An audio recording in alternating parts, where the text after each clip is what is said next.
భారతీయ సామాజిక నిర్మితి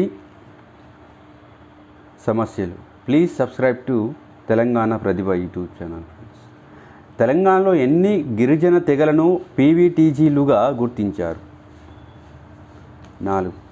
దేశవ్యాప్తంగా ఎన్ని గిరిజన తెగలను పీవీటీజీలుగా గుర్తించారు? దేశవ్యాప్తంగా 75. ఏ రాష్ట్రం నందు అధిక సంఖ్యలో పీవీటీజీలు కలవు? ఒరిస్సా.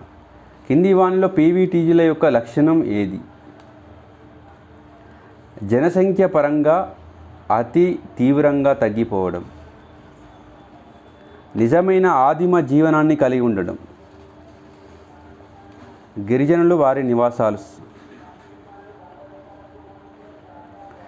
కూకీలు మణిపూర్ పర్వత ప్రాంతాలు, కూకీలు మణిపూర్ పర్వత ప్రాంతాలు, బోటీలు లడాక్ మంచు మైదానాలు, తోడాలు నీలగిరి పర్వతాలు, హోలు చోటా నాగపూర్.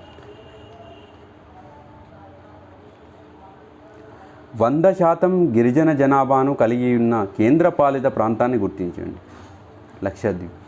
ఎన్సీఆర్బీ వారి ప్రకారం గిరిజనులపై దాడులు అధికంగా ఏ రాష్ట్రంలో జరుగుతున్నాయి?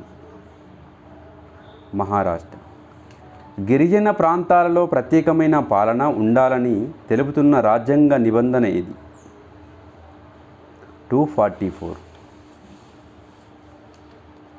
అధికరణం 244 సబ్ క్లాస్ 2 సంబంధం లేని రాష్ట్రం ఏది?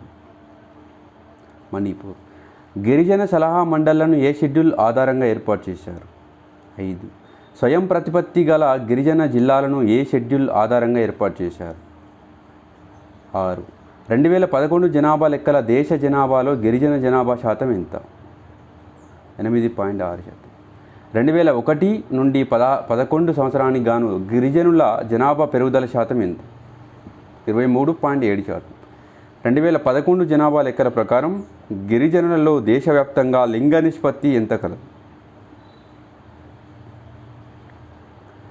దేశవ్యాప్తంగా ఏ గిరిజనులు అధిక సంఖ్యలో ఉన్నారు? బిల్లులు. తెలంగాణ రాష్ట్రం నందు గిరిజన జనాభా శాతం ఎంత? తెలంగాణలో ఏ గిరిజన తెగ అధిక సంఖ్యలో ఉన్నారు? లంబాడి.